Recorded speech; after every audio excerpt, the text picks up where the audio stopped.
ആ ഭയങ്കര എക്സൈറ്റഡ് ആയിരുന്നു. സീന് കൊമ്പളിപ്പൊളി. നല്ല പടം. ഭയങ്കര ഇഷ്ടപ്പെട്ടു ഈ പടത്തില്. ഒരുപാട് ഫൈറ്റും കാര്യമൊക്കെ ഉണ്ടല്ലോ. ஃபைட்டு கொஞ்சம் நிறையா இருக்கு. மம்முட்டி ஆக்ஷன் நல்லா இருக்கு. கொஞ்சம் நாளைக்கு அப்புறம் எனர்ஜி இன்னும் நல்ல எனர்ஜி. 73 ഏജ് അത് തെരിയുന്നില്ല.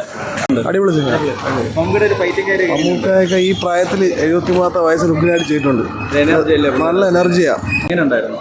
സൂപ്പർ. മമ്മൂട്ടി എനർജി എങ്ങനെയുണ്ട് ഈ ഒരു പ്രായത്തിൽ? അതെ, അതാണ് ഇഷ്ടപ്പെട്ടത്. നമ്മളൊക്കെ ഈ പ്രായത്തിൽ എങ്ങനെ ഇരിക്കും നമുക്ക് അറിയാം ഇപ്പോഴത്തെ ഒരു അവസ്ഥയിൽ. പക്ഷേ പെർഫോമൻസ് സൂപ്പർ പെർഫോമൻസ്. നല്ല പടമാണ്. ഫാമിലിക്കൊക്കെ എൻജോയ് ചെയ്യാം. നല്ല പടമാണ്. കൊള്ളാം. പക്ഷെ പേടിച്ചാ എന്ത് പറ്റി? കെർബോര ഇടിയൊക്കെ കണ്ട് അതൊക്കെ നമുക്കിടെ ഫൈറ്റ് ഒക്കെ എങ്ങനെയുണ്ട്? കൊള്ളാം. എന്താണ് കൂടുതൽ ഇഷ്ടപ്പെട്ടത് ഈ സിനിമയില്? മമ്മൂട്ടിയുടെ ഫൈറ്റ് കൊള്ളായിരുന്നു. അങ്ങനെ എനർജി ആയിട്ടാണ് പുള്ളിക്കാർ എപ്പോഴും ചെയ്യുന്നത്. അതെ. ബാക്കി എങ്ങനെയുണ്ട് എല്ലാവരും? നായികയും ബിന്ദു പണിക്കര് എല്ലാരും കൊള്ളായിരുന്നു. എല്ലാവരും കൊള്ളാം. അടിപൊളി സിനിമ. എന്താണ് ഭയങ്കരമായിട്ട് ഇഷ്ടപ്പെട്ട ഈ പടത്തില്? മമ്മൂക്ക ഫൈറ്റ് അടിപൊളി.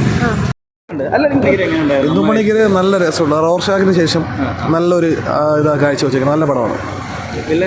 എങ്ങനെയുണ്ട്? സൂപ്പർ ആയിരുന്നു.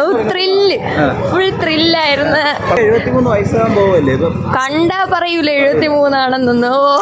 പൊളി. അറിയാം. പുള്ളി നല്ലോണം ചെയ്തിട്ടുണ്ട്.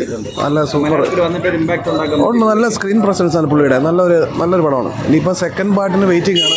നമ്മള് എല്ലാം അടിപൊളിയാണ്. എല്ലാം നല്ല രസമുണ്ട്. ക്യാമറയൊക്കെ സൂപ്പർ ചെയ്തിട്ടുണ്ട്. നല്ല രീതിക്ക് എടുത്തിട്ടുണ്ട് പടം. കന്നഡ നടനാണ്. ആദ്യമായിട്ടാണ് കാണാൻ. എല്ലാരും കൊള്ളായിരുന്നു. ഒരു ഫയർ. അമ്മയായിട്ട് ഇവരുടെ ഒരു കോംബോ. കോമഡി ആയിരുന്നു. പക്ഷെ സീനായിരുന്നു. കൊള്ളായിരുന്നു. നായിക കൊള്ളാവേ. കൊള്ളാം.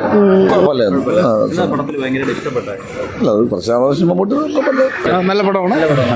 ഭയങ്കര ഇഷ്ടപ്പെട്ട ഈ ഒരു പടത്തില് മമ്മൂട്ടി തന്നെ ഓടുന്നില്ല. രസമുണ്ട്. ഈ ഒരു പ്രായത്തിൽ എനർജി ആ ഒരു ഫൈറ്റ് അത് ഒരിക്കലും അംഗീകരിച്ചില്ല പറ്റുള്ളൂ. മമ്മൂട്ടി അംഗീകരിച്ചില്ല. പ്രായം നമുക്ക് ഒരിക്കലും പറയില്ല. ഫൈറ്റ് ഒക്കെ എങ്ങനെയുണ്ട്? ഒരുപാട് ഫൈറ്റൊക്കെ ഉണ്ട്. അത്യാവശ്യം എനർജി എങ്ങനെയുണ്ട് ഈ ഒരു പ്രായത്തില്? കുഴപ്പമില്ല. നല്ല രാജ്വി ഷെട്ടി കന്നഡത്തിൽ വില്ലൻ അത്ര സൂചിച്ചില്ല. ബിന്ദു പണിക്കർ എങ്ങനെയുണ്ടായിരുന്നു? അമ്മ പണിക്കരും മമ്മൂട്ടിയായിട്ടുള്ള ഒരു കോംബോ എങ്ങനെയുണ്ട്? നല്ല റോളാണ്. വില്ലൻ എങ്ങനെയുണ്ട്? നമ്മളെ കന്നഡത്തിൽ നിന്ന് വന്നൊരു നടനാണ്. പുള്ളിയുടെ ആദ്യത്തെ പടം നമ്മളെ അറിയാം, ടോബി. അപ്പൊ എങ്ങനെയുണ്ട് പുള്ളിക്കാരനെ ഇതിൽ വില്ലനായിട്ട് കണ്ടപ്പോ? കൊള്ളാം. അടിപൊളിയായിട്ട്. ഫൈറ്റ് ഒക്കെ എങ്ങനെയുണ്ട്? നല്ലതായിട്ടുണ്ട്. എനർജി എങ്ങനെയുണ്ട് ഈ ഒരു പ്രായത്തിൽ? അടിപൊളി. സൂപ്പർ. സൂപ്പറായിരിക്കും. ഫൈറ്റ് ഒക്കെ എങ്ങനെയുണ്ട്? ഫൈറ്റൊക്കെ സൂപ്പറായിരിക്കും. പുള്ളിയുടെ ഈ ഒരു പ്രായത്തിലും ഫൈറ്റ് ഒക്കെ അടിപൊളിയാ. എനർജി സൂപ്പറാണ്. ബിന്ദു പണിക്കർ നല്ല ഇതായിട്ട് ചിരിക്കാനൊക്കെ ചെറിയ മൊത്തത്തിൽ നല്ലൊരു എനർജിയുള്ള ലാസ്റ്റ് ഫൈറ്റൊക്കെ അടിപൊളിയായിരുന്നു. മമ്മൂട്ടി ഒരു രക്ഷയില്ലായിരുന്നു. മമ്മൂട്ടി ഈ ഒരു പ്രായത്തിൽ അടിപൊളിയായിട്ട് ചെയ്യുന്നുണ്ട്. സൂപ്പർ. കാണാം. അടിപൊളിയായിട്ടുണ്ട്. സൂപ്പറാണ്. കന്നഡത്തിൽ നിന്ന് വന്നിട്ട് മലയാളത്തിൽ കുഴപ്പമില്ല. നല്ലൊരു കാസ്റ്റ് തന്നെയാണ് കൊടുത്തിരിക്കുന്നത്. അടിപൊളി. മമ്മൂട്ടി ഒന്നും ഒരു രക്ഷയില്ല. കുഴപ്പമില്ല. ചിരിക്കാനൊക്കെ ഉണ്ടായിരുന്നു. എല്ലാ മ്യൂസിക്കും BGM ഒക്കെ നൈസായിരുന്നു. സൂപ്പറായിരുന്നു. அவர் நாங்கள் தமிழ்நாடு நாங்கள் ஊட்டி நல்லா பண்ணியிருக்காரு. வில்லன் நல்ல கேரக்டர். தெரியும் கன்னடத்தில் அவர் நல்லா பண்ணியிருக்காரு. அதான் பேசி டிஸ்கஷன் பண்ணி நல்ல மூவி, நல்ல என்டர்டைனிங். சூப்பர். ബിന്ദു പണിക്കർ എങ്ങനെയുണ്ടായിരുന്നു?